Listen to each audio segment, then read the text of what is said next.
Welcome to Matcha Morning Club, a cozy lifestyle podcast hosted by your two favorite besties, Alexa and Victoria. And today we are sipping on flavoured cherry matcha that Alex got from a Polish shop. To be completely honest, it doesn't really taste like matcha, but to me it tastes nice. To you? I'm not a huge fan of it. I think it tastes a bit artificial, but Yeah.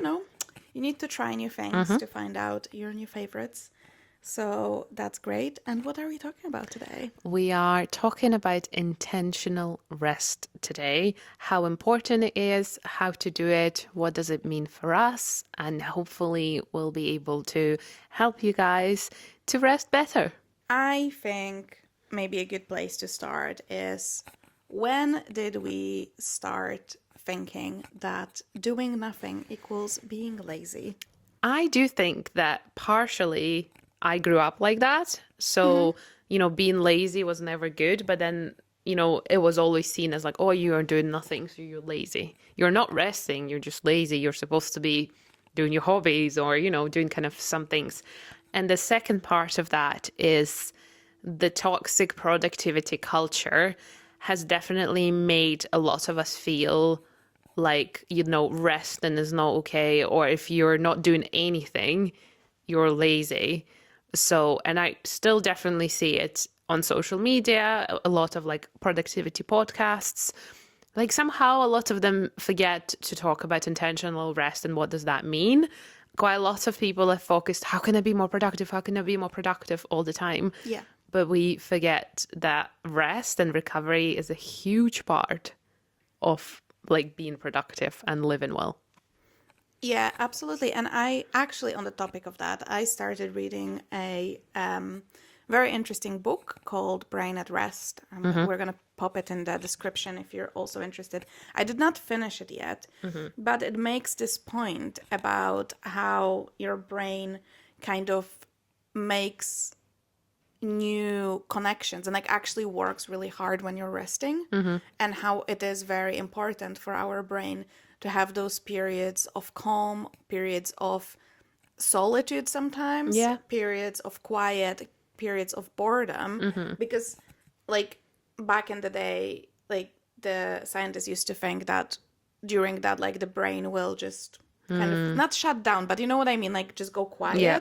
But when they started doing like tests, like there is a whole other part of the brain that kind of does a lot of It's quite work. active when you sleep and rest. Yes, it is very much so, and like how important it is, and especially with today's day and age where we live very busy lives, very quick lives, very I think that's the important part. We're very overstimulated with amount of advertising and messaging, and unfortunately it's self-inflicted because we could probably do less of like social media and stuff. I think we also can't forget that like social media and media in general, digital world, like there are people working on it constantly to make us even more hooked. So it's, it's not just our fault. No, of course. But that's the thing. We need to, I think, find ways to kind of counteract it. And we mentioned it in like our episode on addiction to social media. We're not against social media. No. Obviously, we are on social media. But we are really, and I think I'm not saying it's impossible to live without it, but I think for a lot of people it is something that does bring them joy to an extent. 100%. Like I think social media is great. Like there's so many things around it, but like they say with like alcohol, etc., like consume responsibly. Yeah. I think that's one of those things. Yeah. Do you have like any specific memories of feeling really guilty for just resting? I think that to me is more apparent in the last few years rather than earlier. I'm a bit of a like productivity junkie in a way. Like I always feel like I should be doing something. I'm practically incapable of like taking the whole day doing nothing. My dad is the same actually. So I feel like it's just, again, it comes from like how I was brought up. It's like if you don't do anything useful in a day, then you like wasted a day. And we are talking like it could be the smallest little thing. So say imagine yourself like a very relaxing Sunday.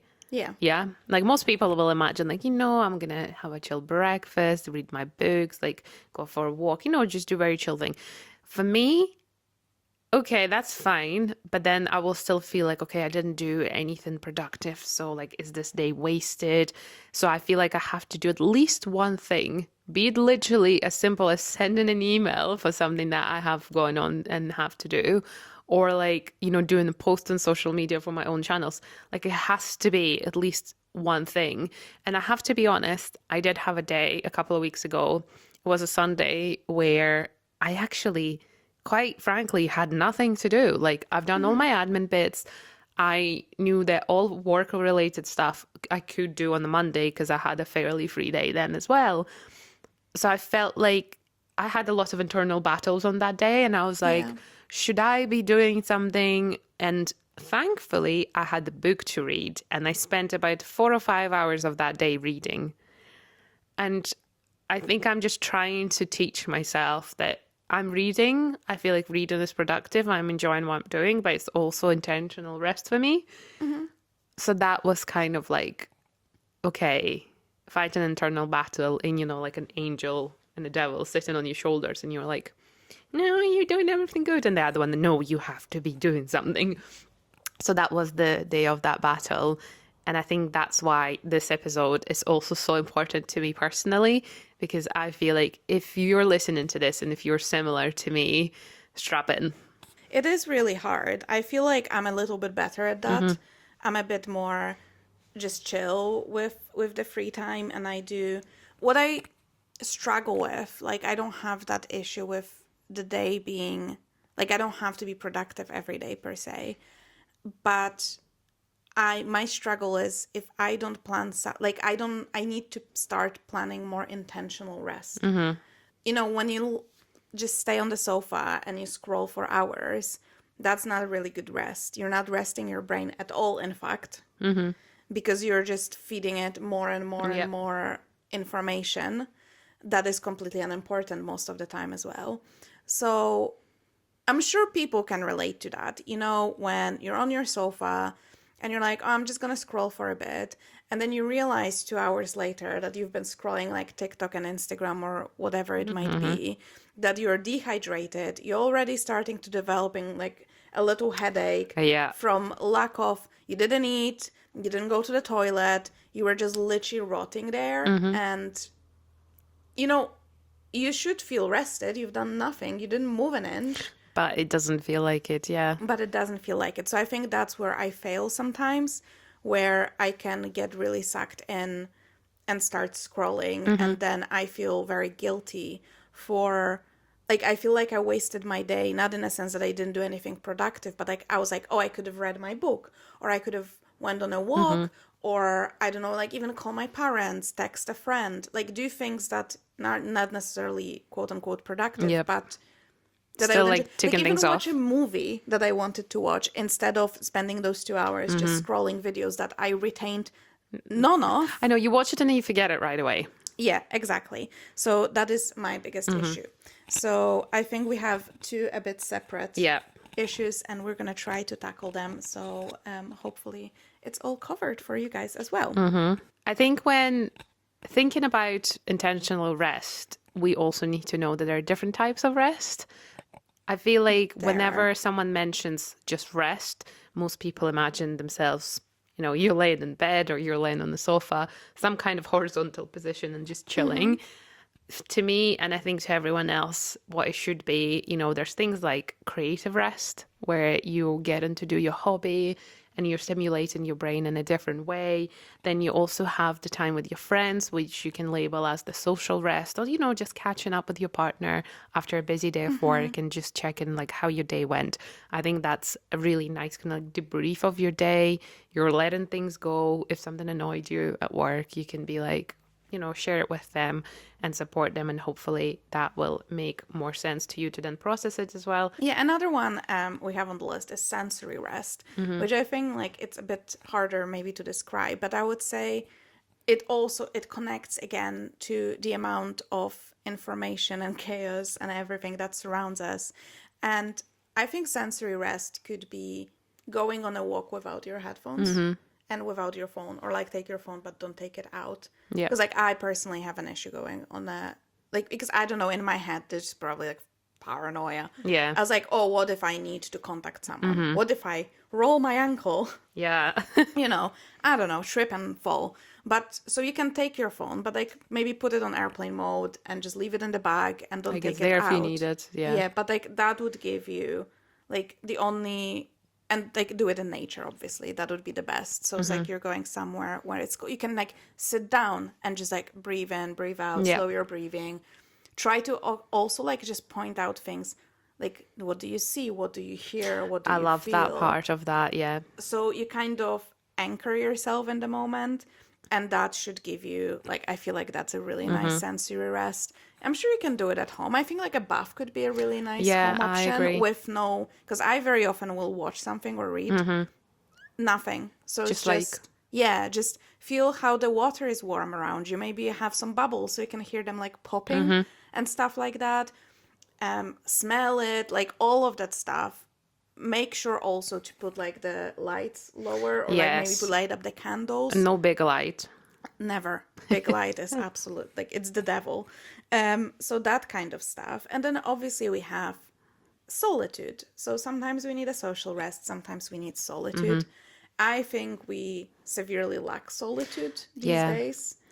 And I think we're often in social situations which are neither social rest nor solitude, because I you're know. with people but they're not your friends, so you're not relaxed and comfortable. No, you're still kind of like people are, and it's like I feel like as humans, like we need society, but I also think like I used to be a lot more kind of like worried about being on my own, because I'm like, why am I on my own kind of thing, you know, like maybe an insecurity issue, which is now as I got older, I think being on my own is one of like the best privileges I have. Like I love working from home on my own, for example, if I can take the dogs out into the hills on my own, just like sometimes being in your own mind with your own thoughts is really therapeutic, and being like, I'm doing this just for myself. There's no one else I'm trying to please here, and that also like feels like rest. And quite often I feel like if someone has a family, you know, you always have kids around you, like your partner, and you kind of like almost feel like you can lose a part of yourself. And that's why I think it's quite often important to be taking those days out for yourself. Like I know for new moms, that's like super important, where you just have to make those a couple of hours of intentional rest for yourself when no one bothers you. For different people, that looks like different things. Like I know so many people who will go for like a Pilates class, and that will be their like little Yeah. half a day thing for a coffee on their own, just to sit down with their thoughts. Because if we don't care about our own selves, how are we expected to care for others? Yes, that is so true. And also, I think, you know, it's really hard to know who you are and what you like and what you don't like and what you think sometimes when you're surrounded by noise and opinions by other people. And other people can be very convincing with their opinions Yeah, as that's well very true. sometimes. So being by yourself, and I think we would all benefit in general, which could probably be a whole separate episode on how to get more into yourself and what you want from life. Like, kind of, I was watching a video either this morning on YouTube as well on like your own definition of success. It's like it is so easy to take on other people's views That's on very true. things. And I mean, I'm sure like we all have internalized beliefs that we got from our parents or from school or situations, and we don't even think about it and question them. I mean, we recorded the final episode of last season was about like the mental health journey, but I'm still in therapy, and it's incredible because my therapist just questions all of my bullshit. Yeah, all and of you don't your even beliefs. realize, like, you go for life and it's like, oh, that's how it is, like that's what is in your head. And then someone literally sits in front of you and goes, why? And you're like, Can't answer that. I Yeah. don't even know why. But like, actually, that doesn't make any sense. I don't even know how it made its way into my head. So it is really interesting. And I think solitude is really, really helpful.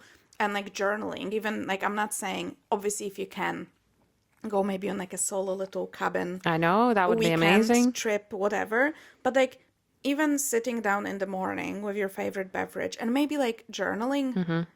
I think a big part of intentional rest is getting to know yourself. We do all like forget who we are at our core because we have such busy lives. And I think living in general, living in the 21st century, you're just surrounded by so much information and people and connections, and it's all around you that it's quite easy, like you said, to get lost in other people's beliefs. And I think I see quite a lot of people who move into their 30s and they suddenly go into this I'm on a journey to discover myself. Yeah, there is one example here.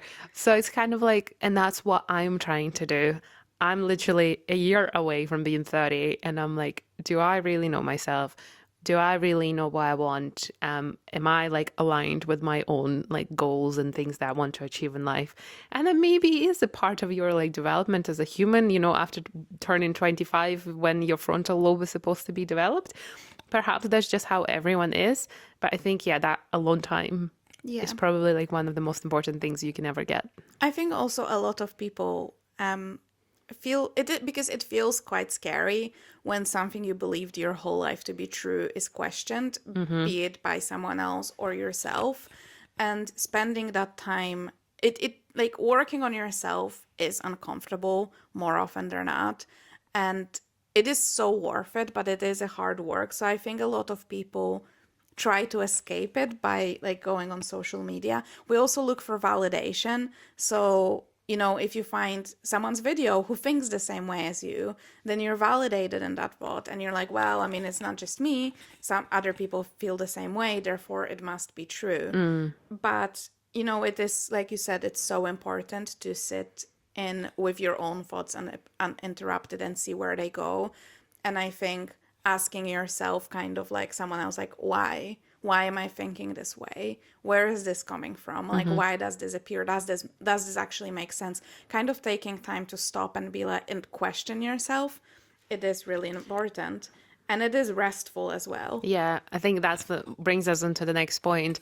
One of the most important parts that I'm still making, my way around and understanding it better is that rest is not the opposite of productivity, is the part of it. And it's just, let's be honest, burnout is real, and burnout in this day and age is so common. That's why there's so much literature. There's so much, again, like podcasts about it. That's why we are talking about it. Because if you don't rest, it's really hard to achieve anything. I know so many people who are like overachievers, and I just see them burning out day to day. And I feel like if that was me 2 years ago, I would have burnt out as well. Now I'm so much better at recognizing these patterns, and I'm so much better at just being like, oh, that smells like burnout. So we're going to stop it right there. And hopefully, I feel like partially that's an experience thing. Once you experience burnout once, you then never forget how that feels, and then you're able to spot it in other people. But I think it's just very important to say, if you've never experienced burnout, it's very important maybe speak to someone what it feels like, look at it, just to make sure, you never get there. Yeah, I think if you've never experienced burnout, good for you. Honestly, it feels awful. And I think it's really, for the first time, it's really hard to catch it because you're on this hamster wheel of things when you're like, you know that thinking of like, oh my God, just one more week of this and then there's going to be more time. Oh, I say that. Yeah, always like, oh, just this month is so busy because X, Y, Z. But like next month I'll rest. And the rest never comes. And I think because it will never come unless you make space for it intentionally, which is what we're talking about.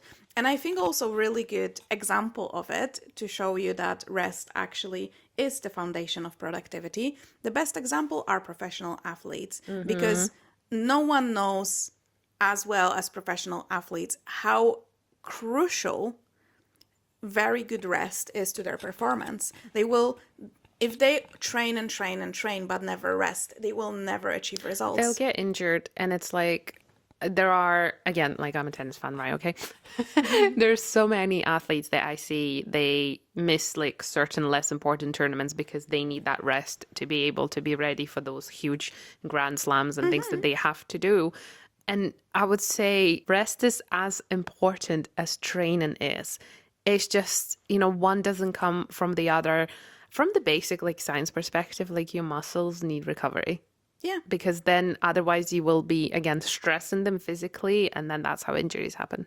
And your mind and your brain also need recovery. I don't think we just feel the same way or look at it the same way, but it is literally not identical, obviously, but like, you know what I mean? It's the same principle. Your brain, you work your brain all the time. Every, like, the amount of thinking your brain does and like operation it does in every, like, even if you're lying down staring at the ceiling, your brain is keeping you going, like the whole body working. I think there's a big why people think that it's easier to rest physically than mentally is because if you're tired physically, like, you're an athlete, your muscles are sore, or like your body shows, like your nervous system shows you that they're sore. Now, unfortunately, like, I feel like most of the time your mind cannot tell you it's sore. But I think it does. We're just really bad at reading That too as well. signs. And, like, but also we should get more into the habit of resting. It's also easier because if you're like physically tired, the easiest thing to do is just to go to sleep, which is great for your brain as well. But I think, like we said, your brain needs different types of rest. So for example, exercise can be fantastic. Yeah. Rest for brain. While you exercise, quite often. I think I said it before that when I'm exercising, that's like one of the only times where I don't think about anything else. I don't think about work. I don't think about any other problems. Like, I'm just focused on what I'm doing at the moment. And I have like a fairly noisy brain. Like, I'm often thinking about something, and exercise is the only time where my brain is like, it's empty. Like, I'm not thinking about anything. And I think that's so great. That just feels great. I feel like a superhuman. I'm like, wow, I'm not thinking about anything apart from how to get through this exercise. And if you made it this far in this episode, we just wanted to say thank you so much for staying with us, for listening. We hope you're enjoying this episode. And if you are, please, this is your chance to subscribe to our channels, follow this podcast, send this to a friend and share. And you can also find us at Matcha Morning Club on all different platforms. And now back to the episode. Okay, I feel like we discussed all the different types of rest and, what intentional rest is and what it means. So I think it is time for us to discuss things we tried, things that worked, things that didn't, all the different tips and tricks that we learned, and also maybe things we want to try as well to see if they work for us. So is there anything you tried that you were like, this is really, really not for me? So I've tried my fair share of like meditation apps.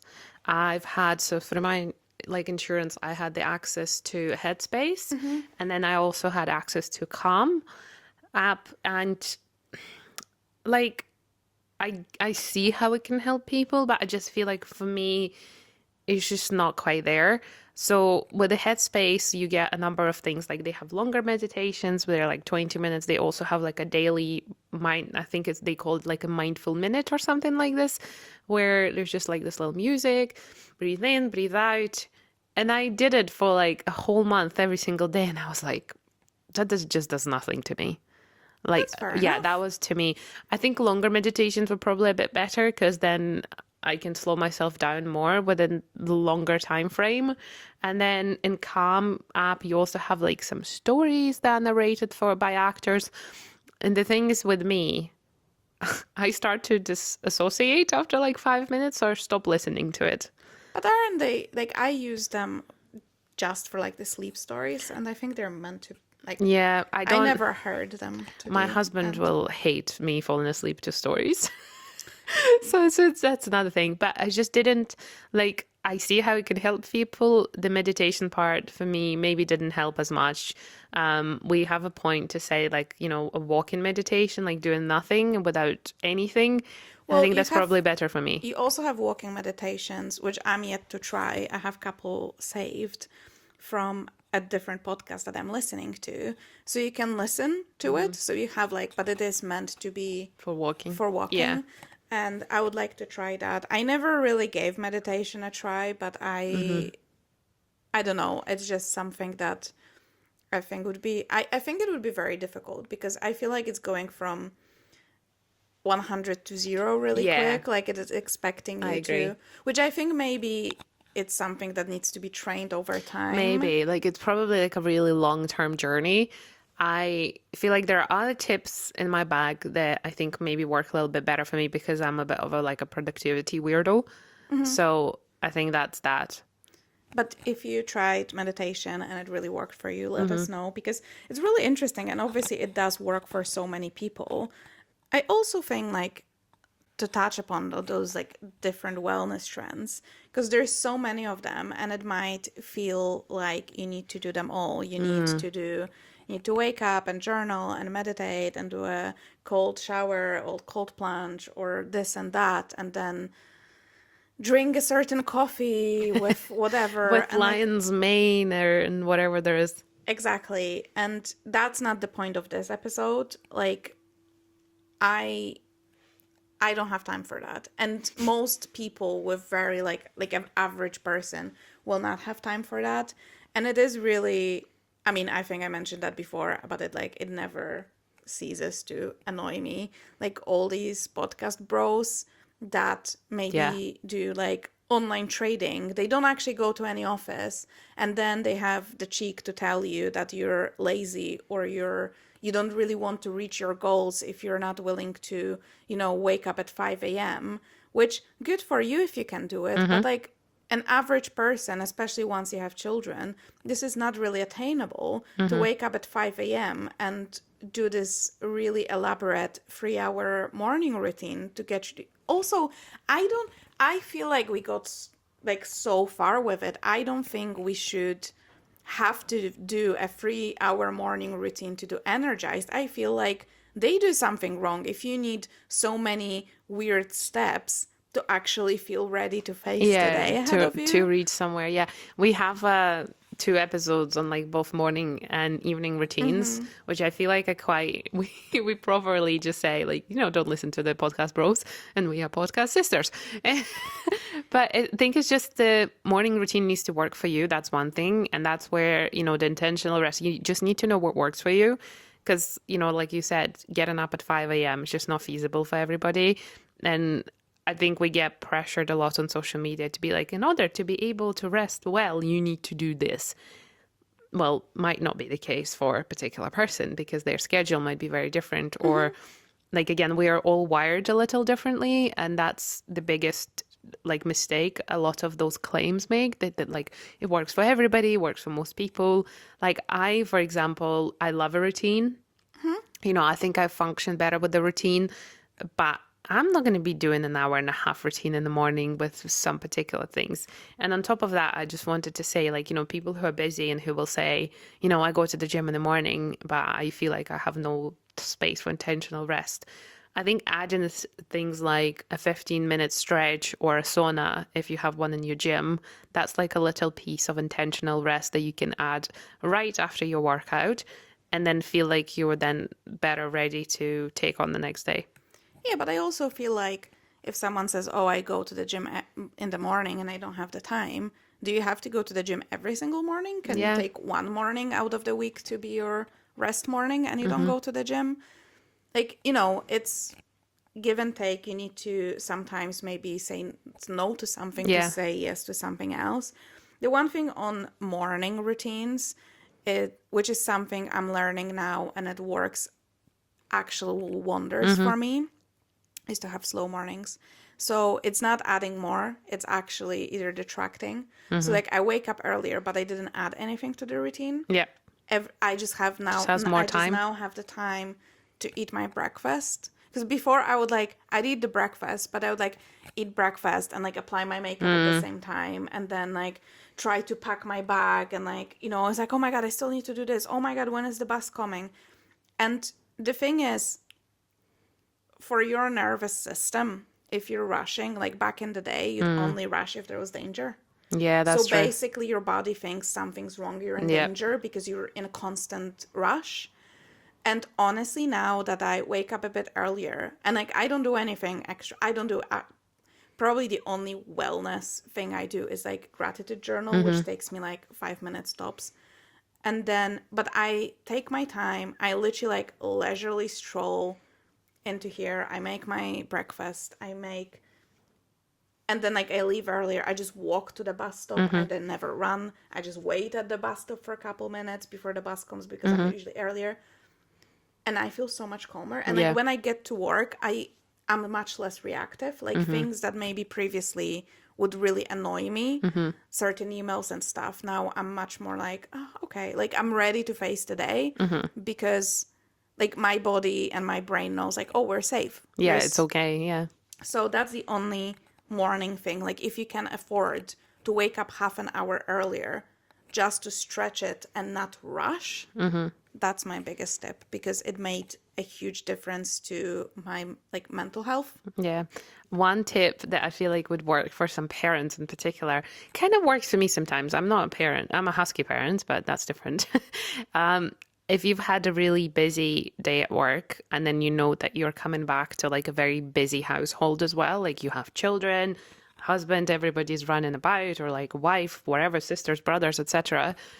I quite sometimes like to sit in the car for 5-10 minutes and decompress. Whether that can be if you drive, for example, or like your commute can be your space to decompress. And like you can make your commute into a bit of an intentional rest situation if you don't need to be driving, you know, reading your book, flicking your favorite journal, you can even do a meditation like you said. For me, sometimes if I did have just a long full-on day at work, I get into the car and I genuinely just sit there for 5 minutes before I need to drive anywhere. And I'm like, this part of the day is now past me. And then I'm making myself ready for the next one. And it kind of like, it's weird, but it works well. Another mini ritual that I kind of added to my car. So I now have a little like hand sanitizer in my car and a hand cream and then a lip balm. So before I drive anywhere, like this is like part of me like sitting in the car. I do my hand sanitizer, little cream, put my lip gloss on, and I'm like ready. It smells nice, and I'm ready to like get to my next stop. It's kind of weird. I kind of figured it out on my own. Like nobody told me to do it. And I was like, yeah, it's just a nice, like, you know, like little ritual. You can do it in the morning, at home, whatever, with the candle. But yeah, that's a part of like decompression for me going home. And it's just weird, but like these tiny little minutes and things just help you to take your day more intentionally. I think that's such a great tip because, you know, we all need this like a signal to ourselves that like work day's over. Because it's so easy to just drag all these like stress and frustration maybe of the work day and go home.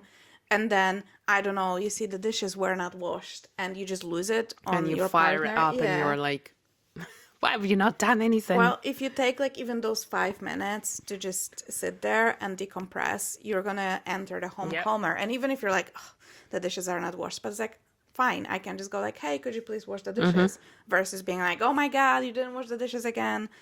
And it creates another situation. I so agree. And I think in general, taking those like 5 minutes breaks is so important. And I think, you know, because that's the next thing. We need to find solutions that work with everyday life.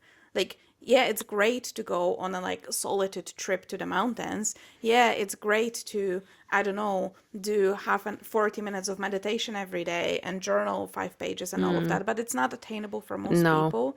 So it's so important to find those little pockets of calm in the busy day that just, you know, let you decompress and like be ready to face whatever is next, whatever it might be. So that's like such a great example of that. And I think we all should take more breaks because I feel like, especially in an office environment, even if you're taking a break and you go to the kitchen and someone's in the kitchen and you're having a chit chat, sometimes you just need to be in. It's just overstimulation the whole way around. I genuinely sometimes when I go to the toilet, I go for a pee and then I'm like, I'm just going to sit here for a moment. I'm just going to sit in this cubicle for 2 more minutes because like no one's here and it's quiet. Yeah, I agree with that. Sometimes you just need that. And it is important Yeah. There's another thing about work, and I feel like that part, it almost doesn't matter where you work. I mean, there will be exclusions. If you have an opportunity to arrive to work a little bit earlier than other people, and if that's like, I feel like sometimes to me that helps to kick off a day without starting and being stressed. You know, for example, if I know that I have a very full on day ahead of me, and I know as soon as I get into work, people will start like asking questions or there's meetings. I arrive into work like half an hour early, making myself tea or going to get a coffee, and then just sit down, maybe even like scroll some like newsletters or news. Just that, again, it's like an extension of your like car ritual and being like, okay, I'm settling into my desk. I do it quite often at home as well. I would maybe like then take my breakfast and like watch a YouTube video right before I need to start work. And it's just such like a nice little like a slowly getting myself into like that routine and then starting work as well. Because I am guilty of rushing around in the morning. Sometimes I'm like, oh, I'll just want like an extra 15 minutes of sleep. And then boom, every minute matters because if I don't leave the house by 7:30, I will not make it to my fitness class. And Yeah, that's where like I have a lot to learn from you in the way like just Victoria, just get up earlier and chill a little bit more. I learned the hard way that those extra 15 minutes, you're not going Yeah. to feel any more rested, but it's going to cost you a lot of stress later. And I also realized, which is another thing that I'm sure would work great for a lot of people if they can do it, is a sleep routine. Yes. So going to sleep and waking up around the same time every day, because I do it even like I keep my work alarm on the weekends as well. Yeah, same. And some people say like that's absolutely crazy, but I don't feel, I feel very rested. I don't feel any more rested if I stay in bed an hour longer, if I'm honest. I've always been this way, and I don't know if it's like my biology, but I know I need between 7 and 7.5 hours of sleep. If I get any more, it's not going to make a huge difference to me. I only stay later if I'm like feeling unwell. So if I'm Yeah, ill exactly. and stuff, then obviously I need more rest. I will obviously on the weekend, if I'm not doing anything, I might not get out of bed Yeah, I can immediately. stay in bed and read. Like Yeah. that to me is such, again, it feels like such a luxurious moment as well. Like to me, reading in bed or like is just a luxury. And I started actually doing it a lot more before work. If I'm working from home and I'm not going to the gym, I will get up and the first thing I will do, like I'm not out of bed yet, I will read for half an hour. That's so And it nice. feels like, I've got myself into this story in a book that I love. And I spend the first half an hour of my day in this different world that I like so much. And then I'm kind of like a bit more excited to then get in my own world as well. One thing that doesn't work is scrolling in the morning because it just creates that like spikes in like your cortisol and you're like you need that drive of like content because you just keep swiping. So it's like swapping your phone for a book is like literally life changing and helps your rest as well.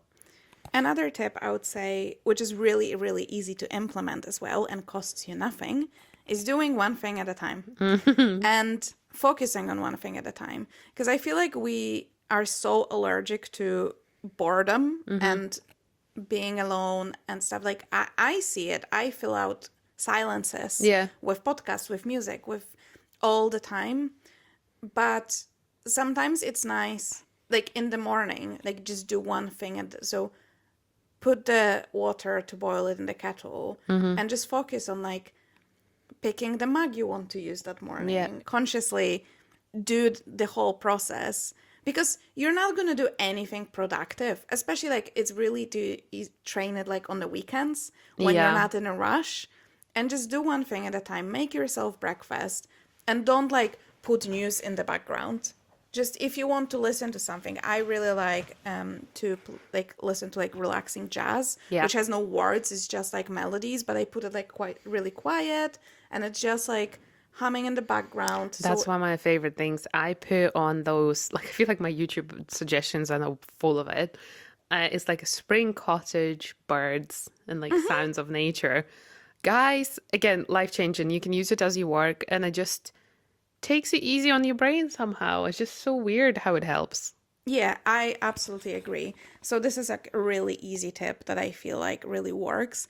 And then back on the boredom, Like, I think we just need a little bit more boredom. Yeah, we just need, remembering how I was as a child, I was bored a lot. I Like was as a bored a lot child, as like well. because there was no like digital screens, like, oh, there was some, but they weren't like as advanced as they are now. So I was just like, what am I gonna do? Like quite often I would just be like cleaning my room or like organizing things, like going and hanging out with my parents. I just feel like kids, like even when I look at my cousins who are a lot younger, I'm like, you're just always into something, like into some kind of screen, just scrolling. Me and Yeah. my brother scrolling TikTok all the time. And I'm actually feel like, again, it's not something that you can order now, but I'm glad that I was able to grow up without digital technology.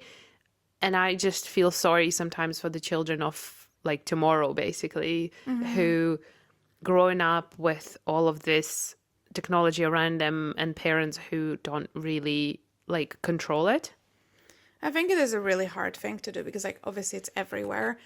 I feel the same way. I vividly remember, like, coming downstairs to my mom and being like, Mom, I'm bored. And she's like, I don't care.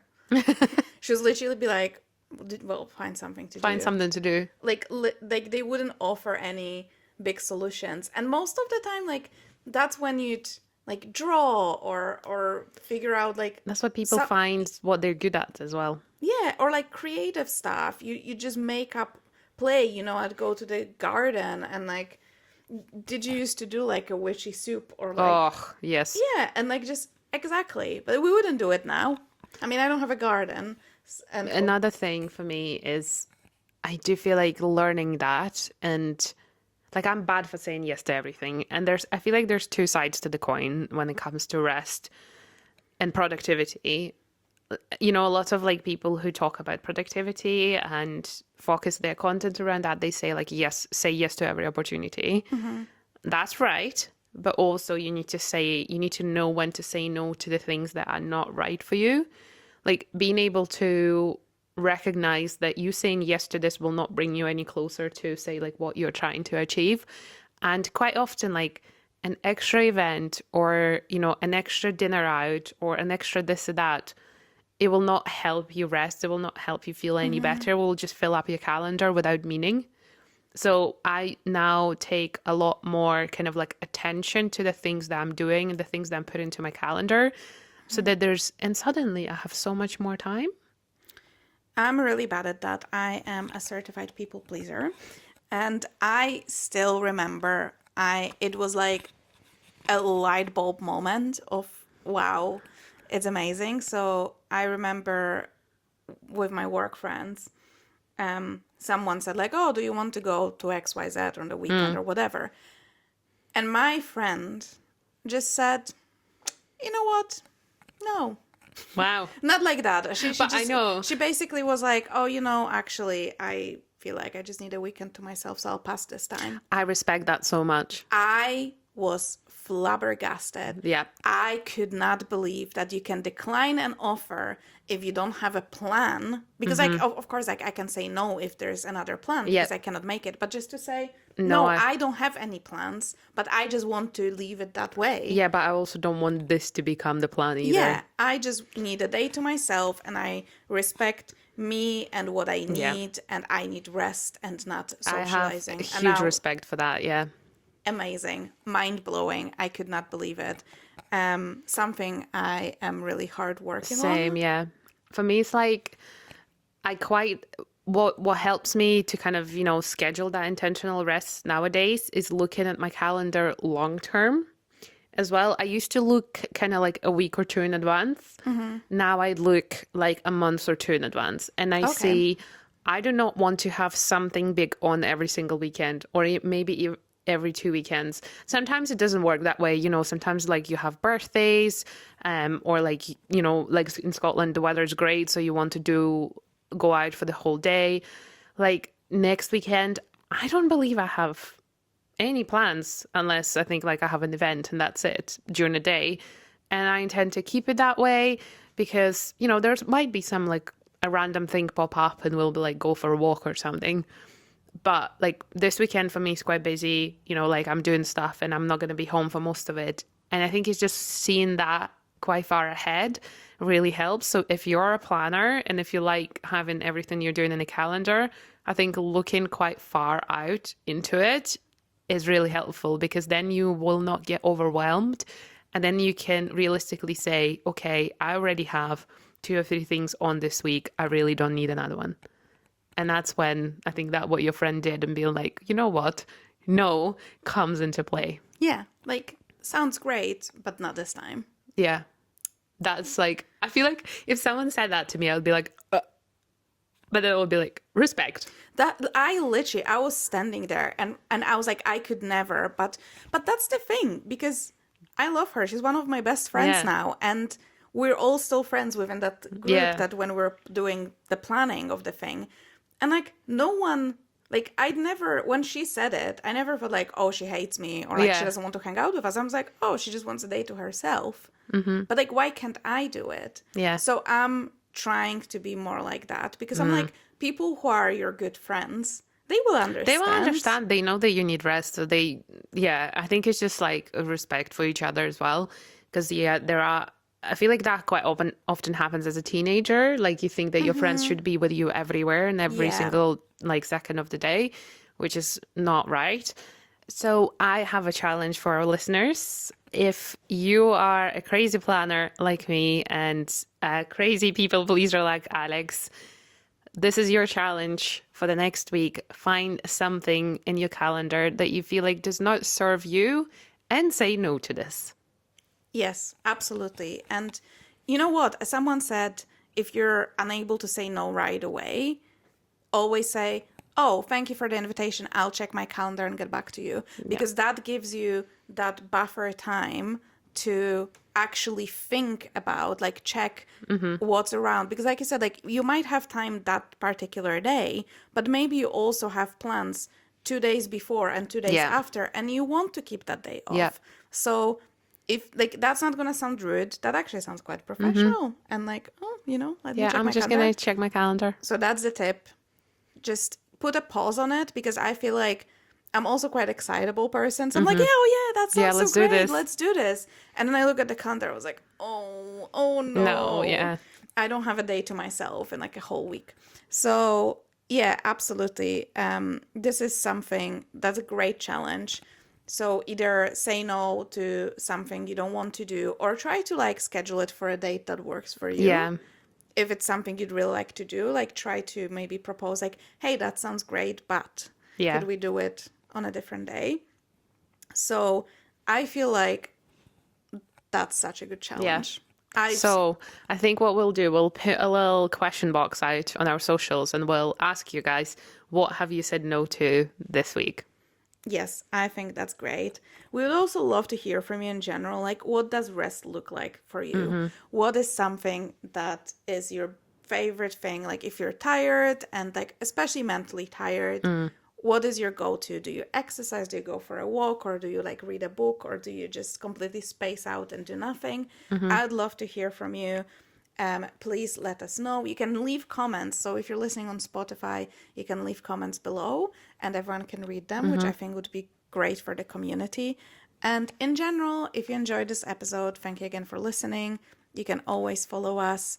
And as always, we will speak to you next Tuesday morning. Bye. Bye.